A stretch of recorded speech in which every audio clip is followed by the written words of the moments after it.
Hello guys, and welcome back to The Sims 4, welcome back to the channel, and welcome back to a speed build. Today we're doing a library. I don't do community lots often, but I had one of those moments where I was like, I need to build a community lot because I was really missing my public library.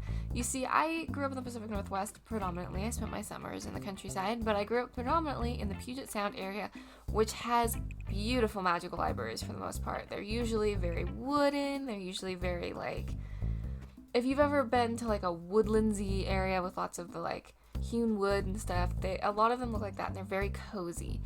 And I moved out to a place in the desert, a very small rural town, and I love it here, but we do not have a public library. I mean, technically we do, but really the public hasn't been allowed to use it since COVID. It basically became a place where on specific days they open it to specific demographics, and otherwise you're not really welcome in. And unfortunately with that, that means I don't have a public library because I live out in an unincorporated part of the county, so it doesn't really work for me. And I was just really missing my public library. I was really missing being able to just go and get a bunch of books. I was missing, that sort of cozy, just sit quietly atmosphere. And so I decided to build it in The Sims. And it started originally, my plan was to actually recreate one of my favorite libraries from the Puget Sound area.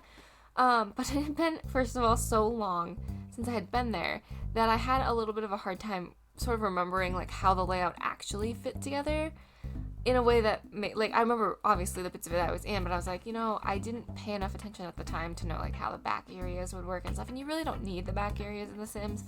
So I kind of had this moment of I'm not sure how to do this. So I ended up just doing sort of an homage to it. There's a really fun kids area, which I'm really proud of.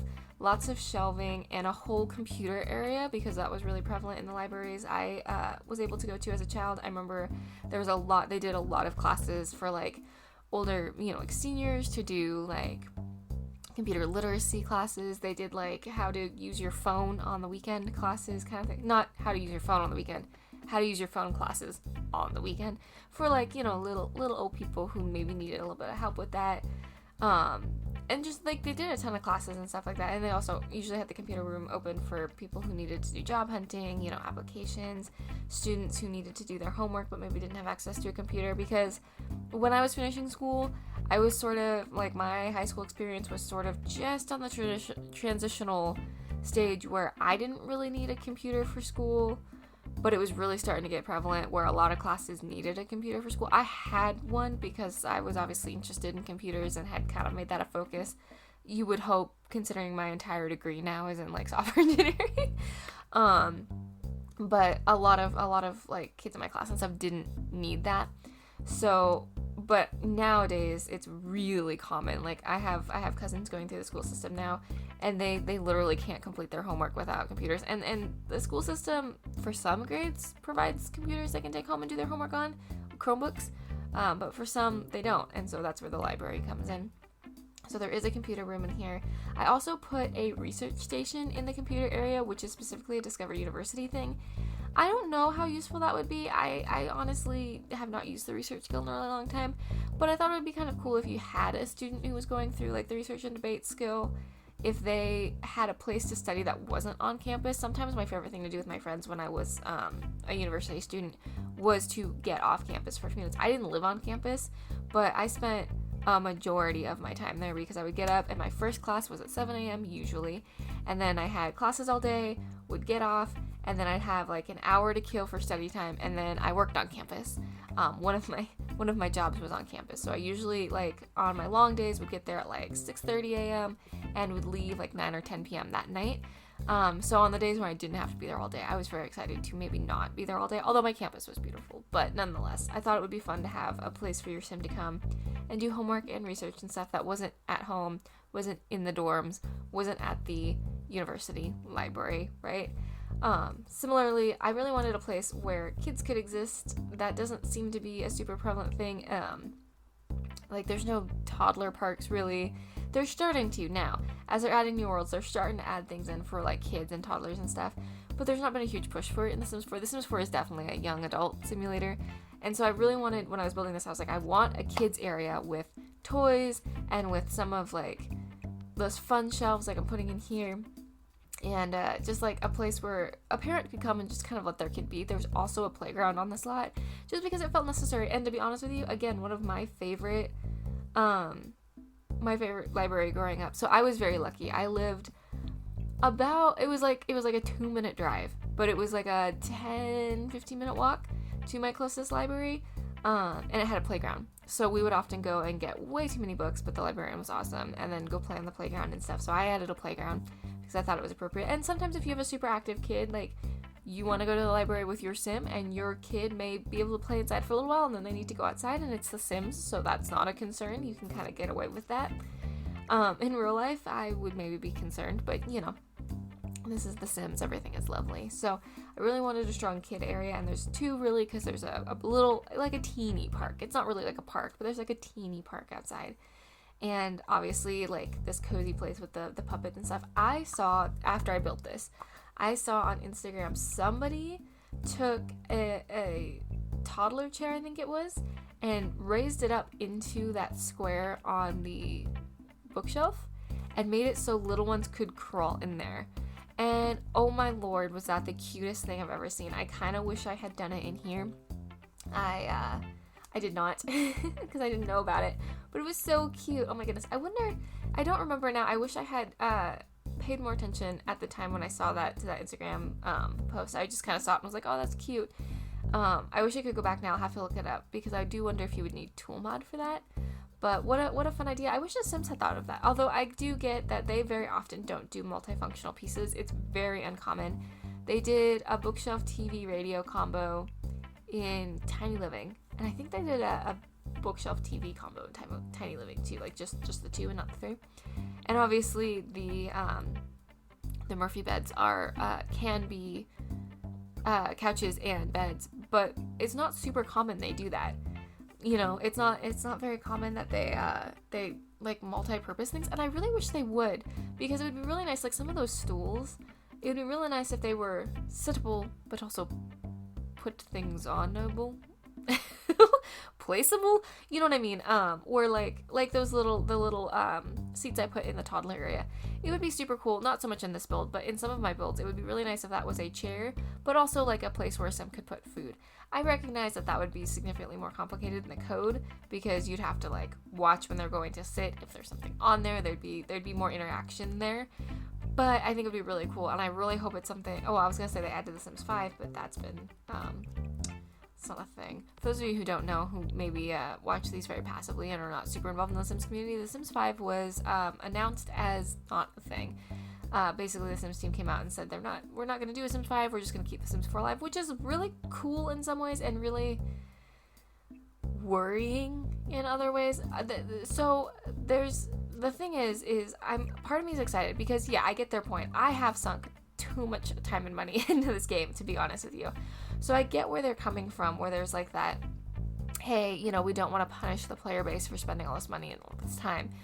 On the same hand, it's worrying because they're going to have to make some major infra changes if they want to continue to grow this game in a way that is efficient, in a way that runs on lower scale computers, in a way that allows some of the things that we're sort of expecting now, right? Like we're really long into this game. We're 10 years into this game, and with no Sims 5, we're now putting those expectations on the Sims 4, right? And so I'm worried what they're gonna have to do to make this game sustain itself as long as they want it to.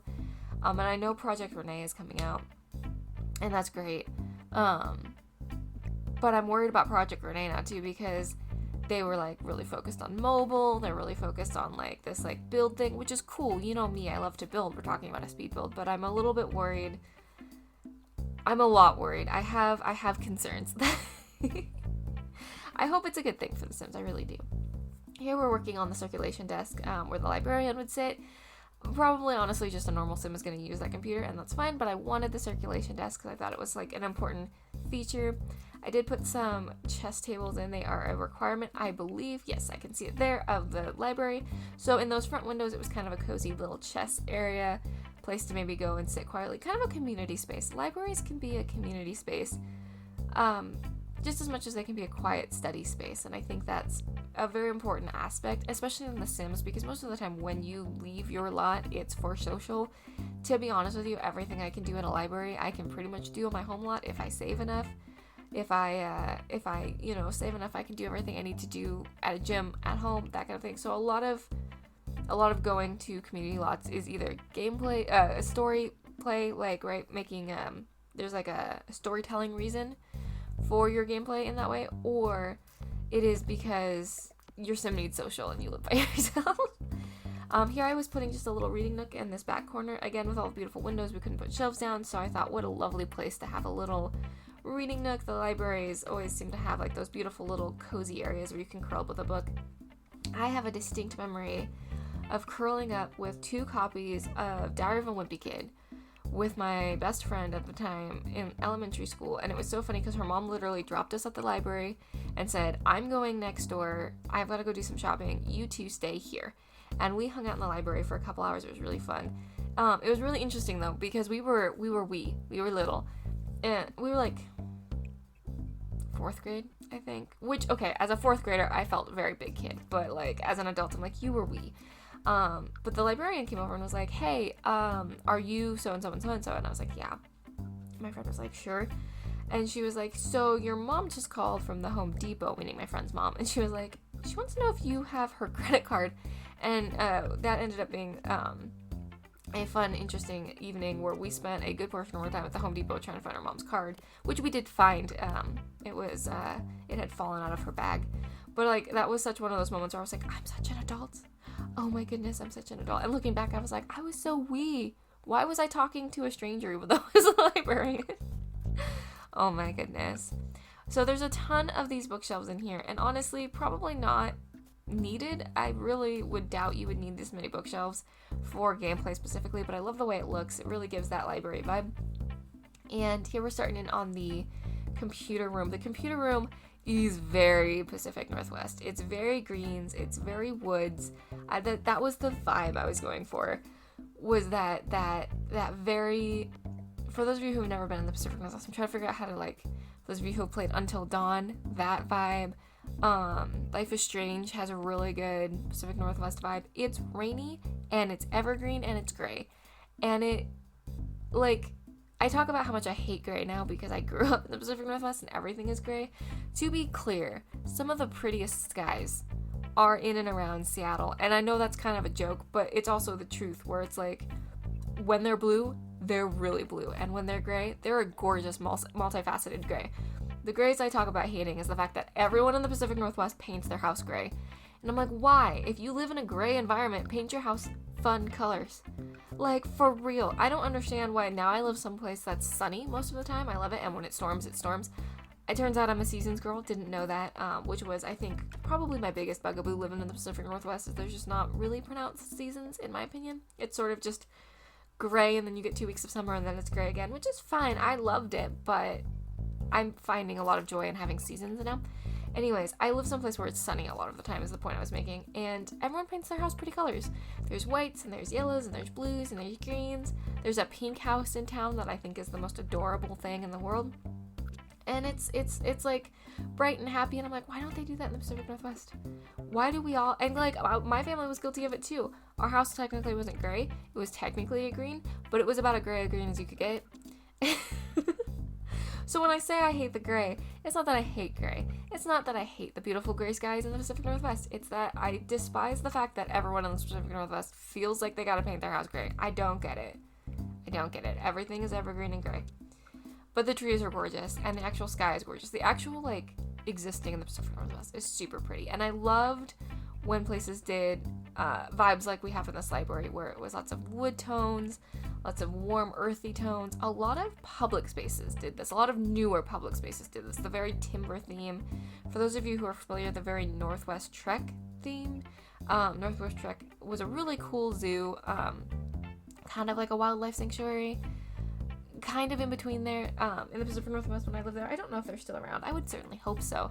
But it was kind of like a safari, but for all specifically like Pacific Northwest animals, right?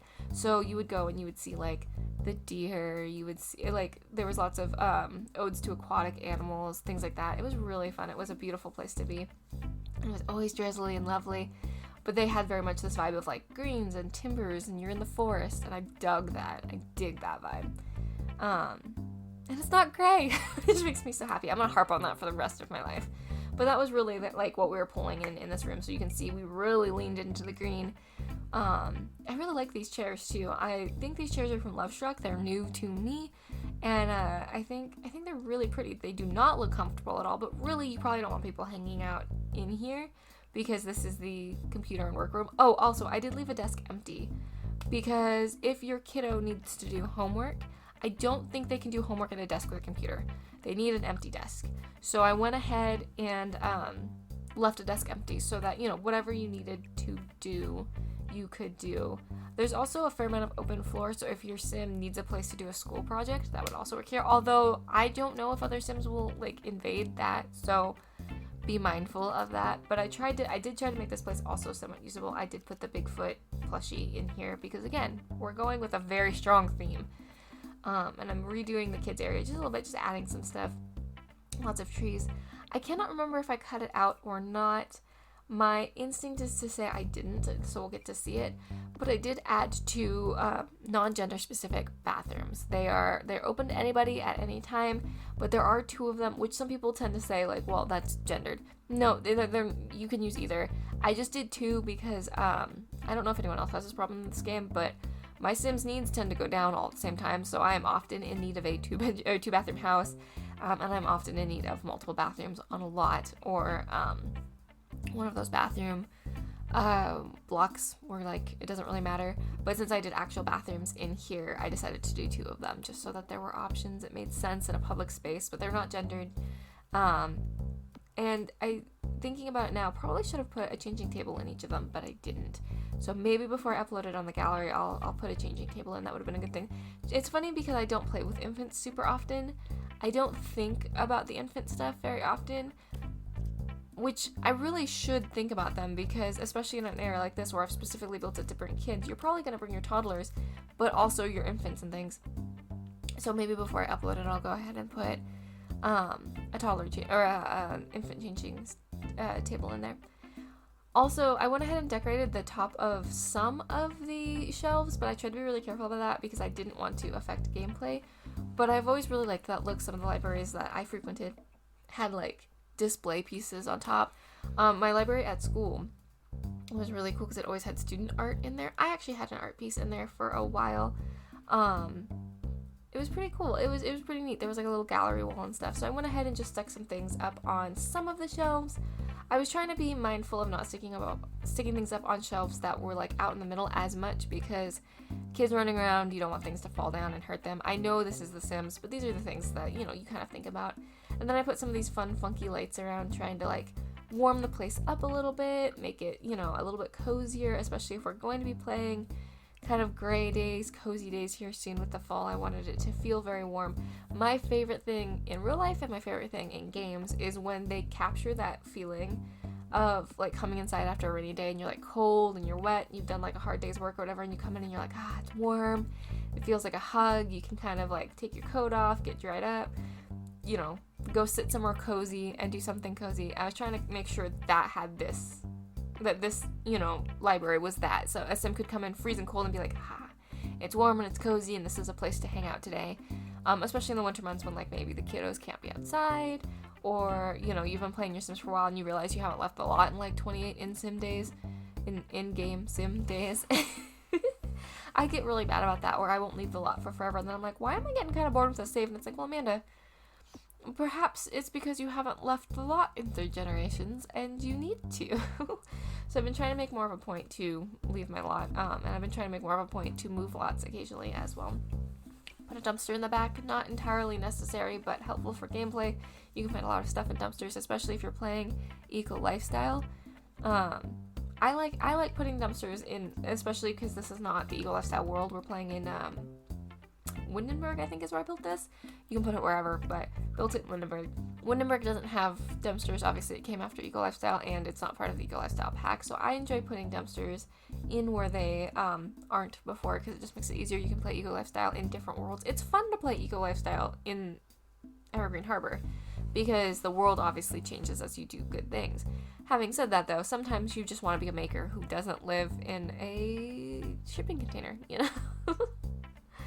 But here I also went ahead and I put a little bit of stonework out so that they could play marbles. I think you could probably play marbles in the grass, but not as effectively. So I went ahead here in a minute. You'll see me put some terrain paint down that looks like ground, what's the word I'm looking for? Pavers kind of thing. And I do the same thing in the front. This is pre the latest Swatch update. I built this actually a while ago, and it's kind of sat and languished in the I need to record voiceover section. So this is pre some of those new pavers and stuff, although I do think some of that new ground cover would have been pretty stinking cool in this build. Here you can see I'm trying to decide what I want to do, and I think I ultimately end up sticking with this one. Yeah, which I really liked. It felt very appropriate, and I do a little bit on the corners here too, as well as running some lights around. I wanted it to be really light and bright.